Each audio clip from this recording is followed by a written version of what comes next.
Hello बच्चों, let's see this question and here this question से which are the basic objectives of the federal system. Question आपसे बोल रहा है कि जो फेडरल सिस्टम होता है उसके क्या ऑब्जेक्टिव होते हैं। फेडरल सिस्टम क्या होता है?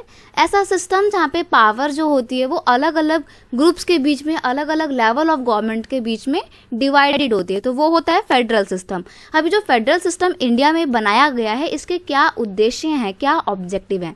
Federalism is a system of government in which the same territory is control by the 2 और मोर लेवल ऑफ गवर्नमेंट। यानी कि सरकारें 2 या 2 से अधिक लेवल की हो सकती हैं और वो शासन किसके ऊपर कर रही होती हैं? एक ही जनता के ऊपर कर रही होती हैं। तो यहाँ पर हमने समझा कि फेडरलिज्म क्या होता है। अब हम यहाँ पे बात करेंगे ऑब्जेक्टिव की। ये जो ऑप्शन दिए हुए हैं इसमें से कौन सा ऑप्शन सही ऑब्जेक्टिव है? तो क्वेश्चन का की कॉन्सेप्ट है objective of federal system. Federal system समझ गए आप क्या होगा। अब ऑब्जेक्टिव भी देख लेते हैं। ऑब्जेक्टिव मतलब उद्देश्य। पहला ऑप्शन है the safe guard and promote the unity of country. बिल्कुल सही बात है। फेडरल सिस्टम बनाया है, अलग अलग लेवल की गवर्नमेंट बनाई है ताकि लोगों की जो प्रॉब्लम्स हैं वो सही से सही ढंग से उसका रिप्रेजेंटेशन हो सके, वो खुलकर सामने आ सके और उसके ऊपर कोई ना कोई सॉल्यूशन निकाला जा सके। तो देश की यूनिटी को, देश के विकास को बढ़ावा देने के लिए फेडरल सिस्टम काम कर रहा है। ये बिल्कुल सही है, ये ऑब्जेक्टिव है इसका। नेक्स्ट है to accommodate regional diversity.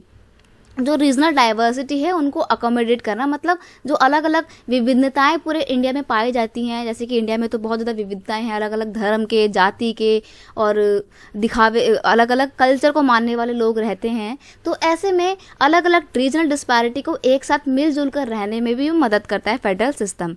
Next है to share powers among the different community.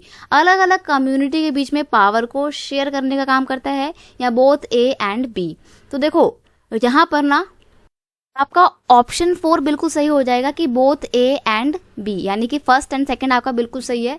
लेकिन ना फेडरल सिस्टम में क्या होता है कि गवर्नमेंट के बीच में पावर बांटी जाती है, कम्युनिटीज के बीच में पावर नहीं बांटी जाती है। यहाँ पर ये गलत है।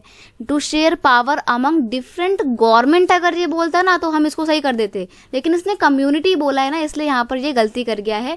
अलग अलग कम्युनिटी के बीच में पावर को नहीं बांटा जाता है, अलग अलग गवर्नमेंट के बीच में पावर को बांटा जाता है।